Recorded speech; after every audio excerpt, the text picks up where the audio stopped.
Mag-unbox tayo ng mga binili natin or some of the toys na binili natin because to save space. Kasi medyo sikip na yung luggage natin and ayoko nang bumili ng another maleta para paglagyan ng mga excess. So bubukas na lang tayo ng mga toys na to. Anyway, bubuksan din naman natin sila sa Pilipinas dahil I usually don't keep the toys inside the box unless I'm planning to resell it. So ngayon may mga binili ako na pang custom ko lang. Pagpapalitin ko ng mga arms, parang ito, pagpapalitin natin yung arms ni Thor dun sa full suit. Kasi half of the movie, or should I say, most of the time dun sa movie ng Love and Thunder is wala naman talaga siyang sleeve. Nung final battle, wala. Naging full suit lang siya, including the helmet, is yung first time meeting with Mighty Thor, Jane Foster, as Mighty Thor. So, yun lang. The rest of the movie, naka-sleeveless na siya. So, we will destroy this. We will not keep a Ravager Thor. Pero, okay no? Siguro bili ako in the future. Another one for this. Ito pa iba.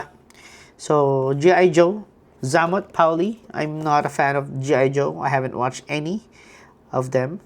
Pero, I need the arms then. Kakabit natin sa... I'm not sure kung sa SHF to ikakabit or sa Marvel Legends na Wolverine. Okay, so... And then... Eto pa. Si G.I. Joe Quick Kick. We will get the torso. The torso. By the way, nakita ko yung mod na yon sa isang YouTuber. Ililink ko na lang dyan sa description box yung video niya. Shout out to you, bro. Thank you very much for that video. So, ito yung mga pagbibili ko dito. Yung iba, hindi ko pa na-hunting. Yeah, so, and this one, meron ako nito sa bahay. Pero, I need this. And then, I got a custom arms for it. Okay. So, again, same with Thor. Ito sa movie. Umpisa niya lang ginawa to. Ginamit yan. And then, most of the time sa movie is, especially the final battle, is naka-sleeveless din siya. With the gauntlet. So, yeah. And then, this one is Thor Ragnarok. This is the yung suit niya with battling with Hulk. What I'm going to do with this is ayan, so nakakuha ako ng Thor na walang isang mata. This is a custom made from an artist here sa Hong Kong. Magawa siya ng mga ganito. Pagdating ko sa Pilipinas, baka ipa-custom ko rin to na umiilaw yung mata with LED kay Brian. So, Ironworks, shout out. Pero I'm not gonna custom them now. Sa bahay na lang. Mag-unbox lang tayo ngayon.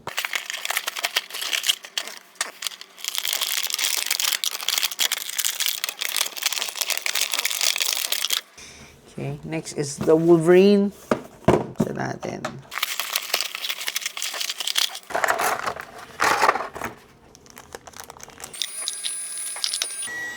G.I. Joe.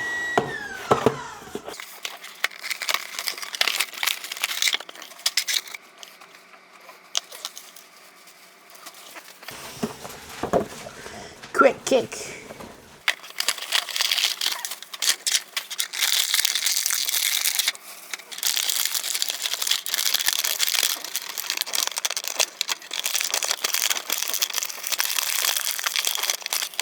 Thor.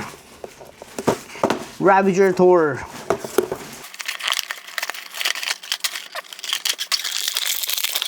Di lang pala arms ang kailangan ko dito kay Thor.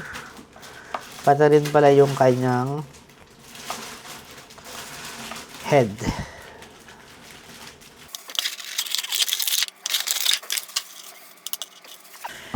Last but definitely not the least, si Jane Foster.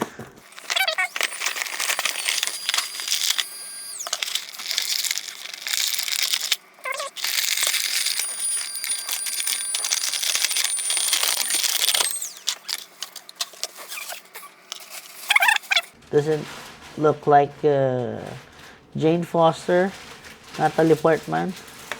So I will not use this head.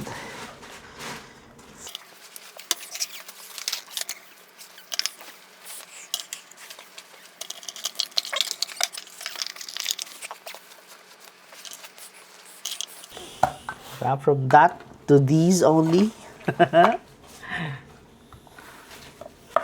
Okay, ito mga maliliit na to. Pwede to dito.